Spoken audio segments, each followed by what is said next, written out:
Hello, you're watching World Talks on TVP World. My name is Sasha Farbach. On Sunday, European Commission President Ursula von der Leyen's plane had to rely on ground-based navigation after GPS disruptions reportedly linked to a Russian military base in Kaliningrad.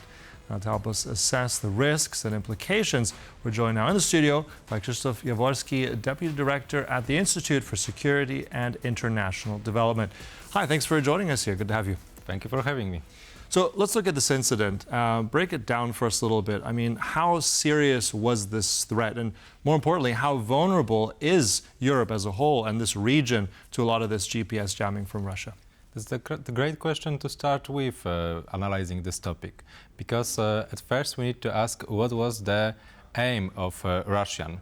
Because we know that this was their jamming signal that jammed this GPS and interrupted systems of a plane that was carrying Ursula von der Leyen. And the question is, what were they trying to achieve? Were they trying to achieve, well, these fatal consequences of it and possible death of Ursula von der Leyen? In my opinion, we shouldn't go so far because it would be against their interest, because it will be clear aggression against European Union. It will be clear sign that the war is going into the new stage. And the other thing is that we had many such incidents before. It's not the first time that or civilian or some official transport of people were interrupted by Russian GPS jamming.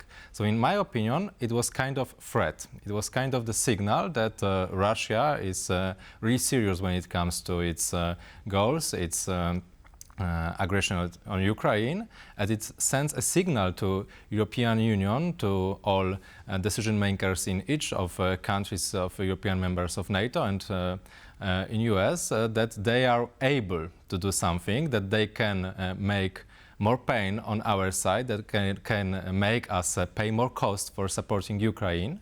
And well, I think that's how we should look at this incident. Interesting point there as well. As you said, they're trying to make this uncomfortable for us being the West. I mean, the Kremlin has said that they're not involved in this, obviously have denied this. There's been some work done also by researchers, triangulated it, and a lot of those signals, right, also in the Baltic Sea. And as you mentioned, there wasn't just this plane, it wasn't the first time. I remember recently as well, last few months, British officials also in the region, commercial airplanes, for instance, also, right, civil aviation. So this starts to rack up also an economic cost, doesn't it? And I think there's some Estonian numbers here. Estonia reported 500,000 euros loss in direct costs from GPS disruption. So, I mean, this is also having that impact, right? So how much of, like, say, damage could this potentially be if we're looking at all these different things? What other sectors are impacted? And how costly could this be ultimately? Yes, it's hard to estimate the exact cost when it comes to money. However, to start with, it disrupts our sense of security. It makes us well, feel less secure. It makes us feel like we are possibly in danger. And you mentioned civil aviation. Yes, it's one of the parts of this pressure which is making public opinion in our countries aware of the fact that they are possibly in danger. However, if Russians do not cross the line, the impact of this could be that public opinion will start to think that maybe it's better to abandon Ukraine, not to make Russia any further moves against us, because they're not yet directly attacked us, but they could. They are intimidation, essentially. Yes, yes, that's right. And when it comes to other types of costs, for example, for civil aviation, it's the need to introduce new systems, introduce new technological systems that will be useful in countering it, and as well it is interrupting the normal way of civil transport. So it's again it's costs for airlines, it's costs for passengers. And as well, it is the same story when it comes to military transport, air transport, because air bases and this navigation needs as well investments to counter such possible threats. And also curious, back to this original incident, as we've said, there have been others before. This is a high-profile one. But let's be honest. What kind of mechanisms does Europe have? Does the West have in terms of holding those to account? I mean, in more or less the way we have the information from Bulgarian authorities that it was likely Russian GPS. We know roughly it comes from this Kaliningrad base. But what kind of things can we really do here? I mean, write an angry letter to the Kremlin? Are there international mechanisms here? What can we do to make this stop or go away? Is there any recourse? Yes, I will not dive into these technical aspects. However, I think that we can look at it at this, well, as in other types of warfare, of rivalry, there is always this rivalry between the shield and the swords. So, yes, European companies, European defense companies, they produce systems that can be effective, that can counter such threats, but again, it's the question of implementation, of cost, of additional personnel to take care of these problems, and it all affects in costs, additional costs for our countries, and as well, it makes us, more exhausted because of involvement in this rivalry, and it is the main goal of Russia, because they are not trying yet to directly destroy huge part of our potential, because it will be direct involvement, it will be something that will undoubtedly mobilize European countries, decision makers, public opinion. It will be finally against the interest of Russia, because they are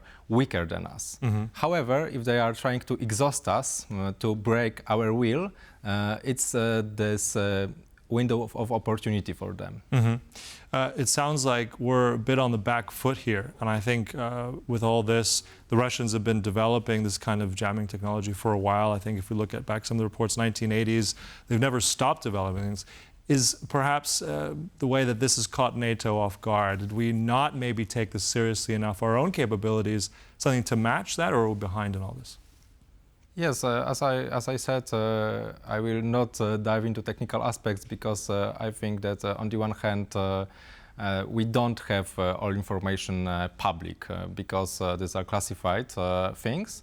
And on the other hand, I think you are right with when you say that NATO was caught off guard, because for many years NATO thought that there won't be any other war in Europe.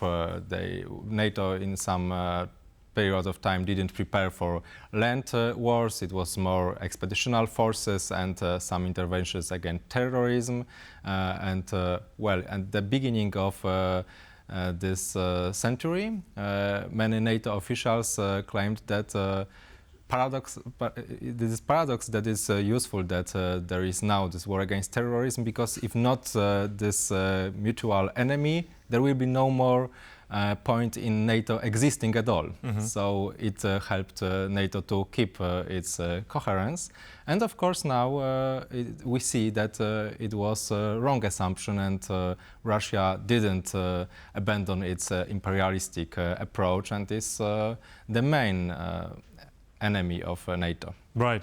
But also looking at practical terms, at this point, if you could say and comment on it at all, what would your recommendations now be for, let's say, European policymakers in this? How to better, let's say, can we counter this, be better prepared? What can also concern citizens now looking at this? Obviously, this, as we mentioned earlier, right, on the Baltic Sea, we've had drones falling from the sky, civilian drones. So what practical advice could citizens get from you at this point? What do we do next year? Yes, so I will divide this advice between each country, because the assessment of the security situation differs between different European countries, mainly because of the distance between them and Russia. So when it comes to Poland, I think that Poland is already taking a lot of right moves. The fact that we increased spending at defense, and we already bought and introduced many military systems. It's the right approach. I think that a good approach is to broaden this not only to solely military things, but broader resilience of the nation, of the state. It includes civil defense, for example, but as well security and defense in sectors such as civil aviation. It is strictly connected to the topic we are discussing now. And when it comes to other countries, I think it is a good symbol to show that they are endangered by Russia as well. It was direct possible threat for the President of European Commission. I think it should be really symbolic, visible. It could shake them a little bit. And I think the right approach will be to keep that way of increasing defense spending and, well, having in mind that peace with Russia is something that is impossible now because Russia didn't abandon any of its aggressive goals. It placed this negotiation process on its and trying to buy some time. And I think that, for example, when it comes to sanctions, yes, there are sometimes these discussions about abandoning sanctions on Russia. I think that it clearly shows that it will be fatal mistake because Russia will only use this time, this possibility to rebuild its potential and to rebuild its tools which it's using against Europe. Right, so at the same time, as concerning as this was, we need more vigilance. It does sound like we're, at least in some measure, form on the right track, but we need to remain vigilant on all levels. Look, thank you so much for coming into the studio. That was our guest here, Krzysztof Jaworski. Really appreciate your time. Thank you very much. And thank you for watching. That concludes World Talks, but there's much more coming up right here on TVP World, so don't go away. Goodbye.